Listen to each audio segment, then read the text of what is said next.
Welcome back to the channel, State of the Franchise Sports, and today I'm bringing you some simple-ish fixes that I think that can be made to MLB the Show franchise to make it better than it has been for most of the past 15 years. As a reminder, the type of content I put on this channel is okay for Al Gore's internet, but not exactly for the algorithm. I put out too much of a variety of stuff, different sports video games, and I do real life sports content as well. So every like and every comment is appreciated. If you dislike it, please in the comment section at least tell me something constructive I could do to be better about, the content I put out or whatever like that. But without further ado, let's get into this. Number one, starting your franchise at a different part of the year other than spring training. NBA 2K has had the start now feature, for a couple of years now, but how about we take that one step further where you can start during maybe exclusive free agent negotiations, the time period of 5 days right before the World Series in free agency part and 1, 2, 3, or 4, or any specific date if you have purchased the game after it launches and the rosters are rather set as of that date. Despite the fact MLB The Show does update their rosters every week, every 2 weeks usually. I can see the issues if a player is not part of the union. For instance, Adam Jones did not play in the MLB last season, 2020 that is, but many community creators replaced, guys like him with pretty damn accurate facsimiles or, makeshift players. Number two, keeping the current slash throwback jerseys as an option. What if at some point during my franchise, I want to play in throwback jerseys for a night, after we've relocated and rebranded and hopefully gotten a new stadium? For instance, the Washington Nationals, as we are all aware of in the mid 2000s, were at one point the Montreal Expos, and the Nationals have chosen to embrace their history and heritage by occasionally wearing the Montreal Expos uniforms. Number three, an increase in the number of draftable players. Now, I don't know how much you guys actually, play MLB The Show franchise. I would think you would because, hell, you're following this channel. Probably for that reason, maybe others, who knows. But when you reach the end of the draft, there are usually only a handful of players to choose from, when in reality, there are a lot more players to choose from that are still available to be drafted. Now, I understand these guys are typically end of the roster fillers, and we don't have the real size of the draft because it can be upwards of 40 rounds, not including their compensation rounds for free agency losses. And minor league retraction coming into 2021 will also be an issue that SDS will have to address, and they may get lucky in doing so. Because for years, franchise players have been looking for an ever expansive minor league system with playable games all the way down to single A, even if it's rookie ball and hell, fall leagues as well. Now, it's one thing if some of these players who had been scouted decided, hey, I'm gonna stay in high school, or I'm going to go to college, or go to a JUCO, or something of that nature, as opposed to, or they just don't want to play baseball anymore. Maybe that might be the case, but it'd be nice if we got some kind of notification, like back in 2008, the Yankees actually drafted Garrett Cole, and he decided to go to school. So, after he, decided to actually declare a couple years after that, the Pirates actually took him. He signed a contract. You lose your NCAA eligibility after that, and the rest is history.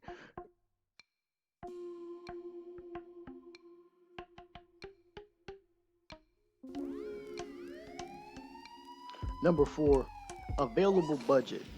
Now, look at the screen. Someone tell me right now how much money I have to spend on player salaries in the upcoming offseason. I will wait.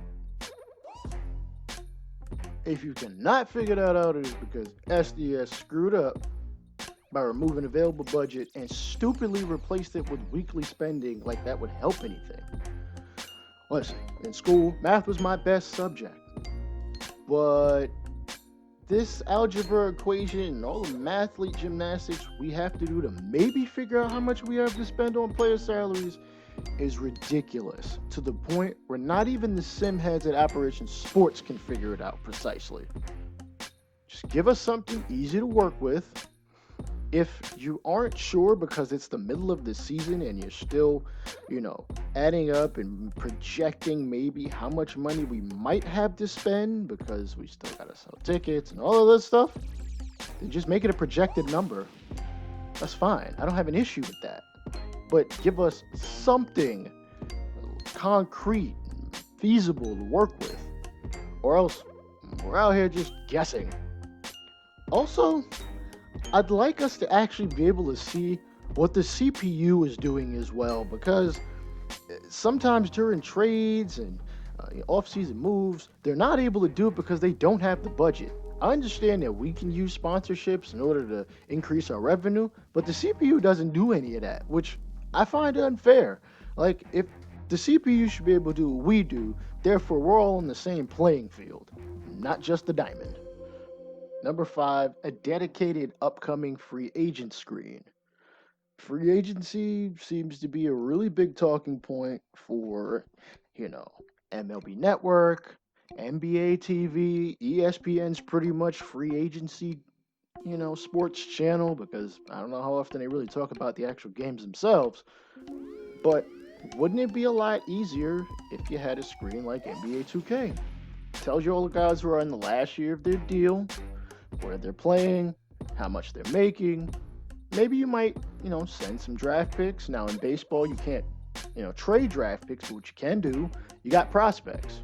Maybe you trade some of your top prospects to get a player that'll help you right now and better your team that way.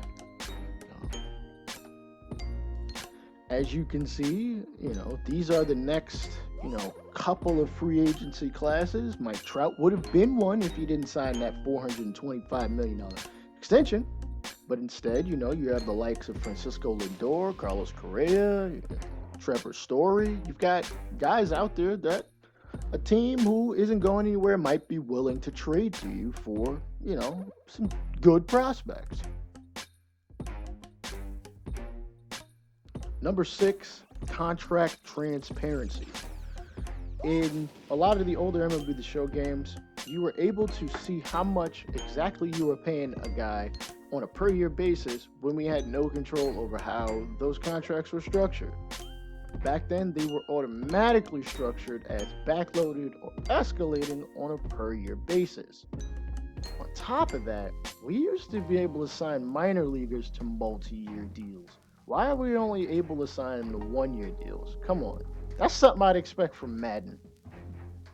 Now, with that being said, when you are front-loading or back-loading a contract, why can't you choose the percentage of which you want to pay a guy? Maybe you want to pay a guy 50% in the first year of their contract, and then it scales off from there. Maybe they don't accept it, but that's fine. I just want the option to do so, and you still show me how much per year they're going to make.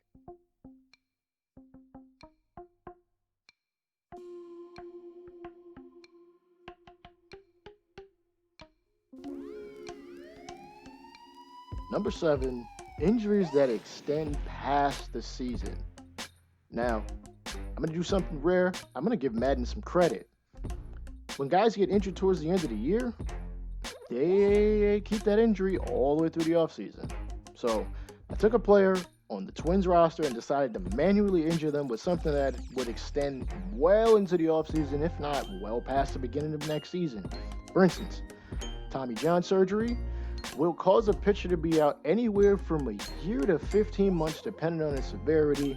A little less or a lot less for a position player. That's why a guy like Shohei Ohtani, he was still able to play with Tommy John surgery, at least in the outfield in his DH, but could not be a pitcher. Now, this is late September, and Maeda is activated off the injury list? This doesn't make any sense. Okay. This is the normal timeline or the typical timeline for a Tommy John surgery recipient. Phase one, after surgery, you stabilize the arm and cast. You do some hand and shoulder, bicep exercises to, prevent atrophy of the muscle structure. About 2 weeks to a month after that, you go to PT to improve range of motion in the elbow joint. And after, it could be anywhere from a month to a couple months, brace is taken off and full extension, range of motion kind of exercises are done, as well as flexibility and strengthening exercises are incorporated.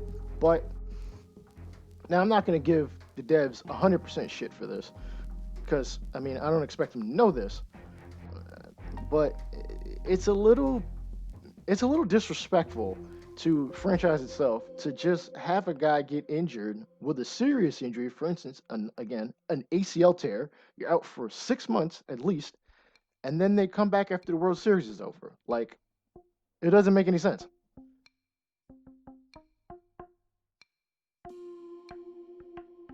Number 8, call-ups getting the major league minimum of pay. Now, I don't know how often you guys have, called up minor league players in the middle of a season, a spot starter or something of that nature, but they're always, and I mean almost always, pissed off with the amount of money they're making because the game doesn't translate them being a minor leaguer coming up to the major leagues as, some sort of upgrade. And it affects morale. It sometimes affects their play. Speaking of morale, I will touch on that in my next video regarding MLB the Show Franchise in the next coming days. So, with that being said, this is Rainbow State of the Franchise Sports. If you like this, please give me some comments on some things you might want to see from MLB the Show in franchise for next gen, and I'll see y'all later. All right, peace out.